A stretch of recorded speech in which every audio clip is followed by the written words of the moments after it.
Ashamaa harka fuudhee jaalatamtootaa fi kabajamtoota ilmaan Oromoodhaa jirra jirtu isiniin jecha haga akkasuma nageenya isin bira haala qabu isiniin jaa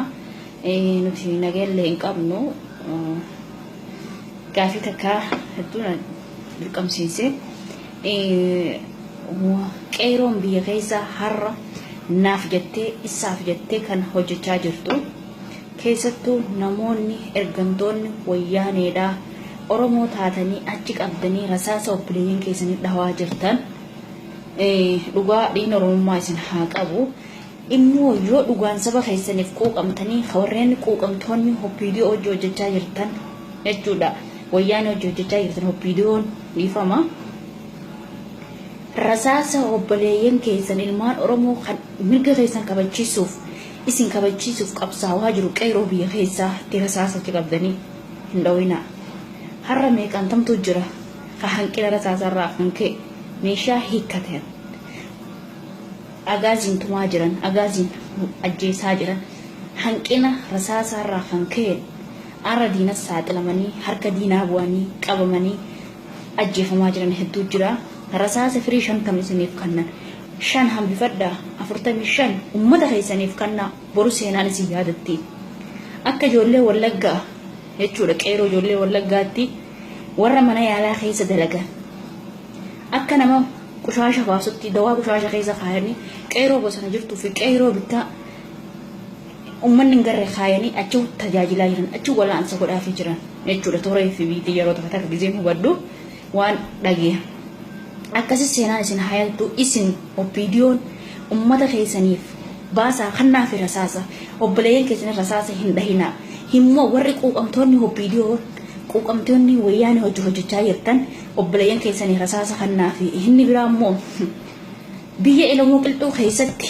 qabsoo gaggeessaa ture bikka jalqabaaf rasaasni adda bilisummaa uummata Oromoo keessatti dhahame taatee ijoollee Harargee lixaa keessattuu ijoolleen galamsu akkamitti har'a qabsoo keessaa qooda dhabdan akkamitti isin harkuu dhabne nuti isiniif qabsaawaa jiran jalqaba rasaasni itti dhahame tarii immoo qabriin Oromoo qilxuu keessa jirti lafin Oromoo qilxuu keessaa isin iyyuu jirti yaa obboleeyyan kiyya kaa qabsoo Oromootiif jilbibbadhaa kaa qabsoo Oromootiif wal hidhadhaa haa inni biraatu immoo ijoolleen cirootii fi akkasuma ijoolleen baddeessaadhaa bikka heerri Oromoo itti guutame bikka bullee bultanii jechuun itti moggaatte odaa bultuun isin keessatti argama kaa hiradhaadhaa qabsoo teessaniif mudhii daddaadha isin garra seenaa keessatti kaa hojjedhaadha obboleeyyan keessan osoo dhumaa jiru obboleeyyan keessan osoo qabsaa'aa jiru isin obboleeyyan keessan irratti hin laalinaadha immoo akkasumatti magaalaa Machaaraa TV Burraayisa Gaadilloo Milqaahee kanneen kana fakkaatan keessatti kan argamtan namoota oppiidiyoo ergamtoonni wayyaanee oppiidiyoon jechuudha ummata quuqama hin qabne gara jabinaan ummata isaaniitti toora bilbilaatiin isaan basaasaa jiran toora bilbilaatiin ummata itti yaabaa jiran akkasuma hojii isaan irra socho'aa jiran ummata hogguruudhaan kokkee qabanii harkaa qabdan isin oppiidiyoon jechuudha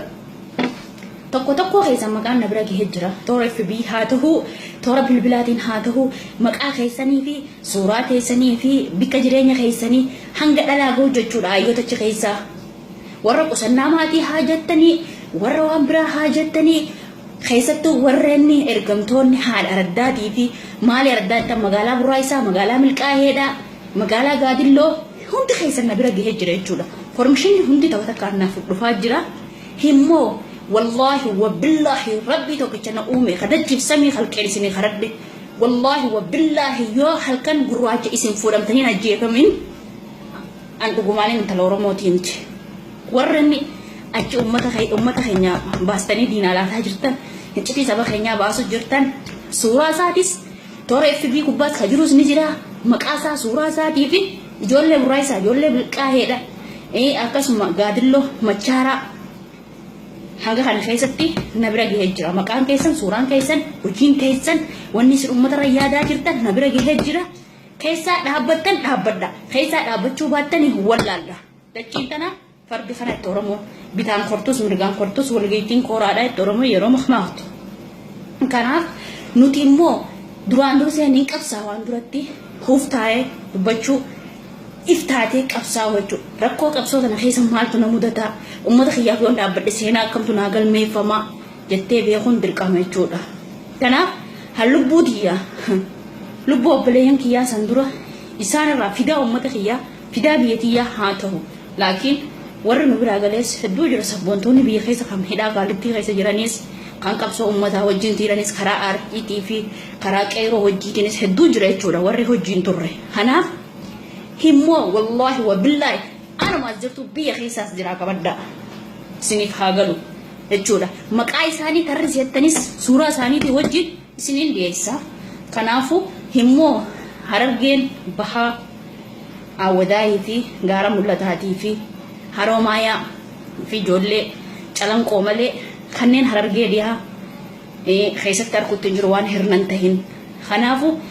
seenaa jalaa hin baatan biyyi keessattuu galamsoo biyya Taaddasaa Birruu seenaa dalage biyya Elamoo Qilxuu keessa wareegame biyya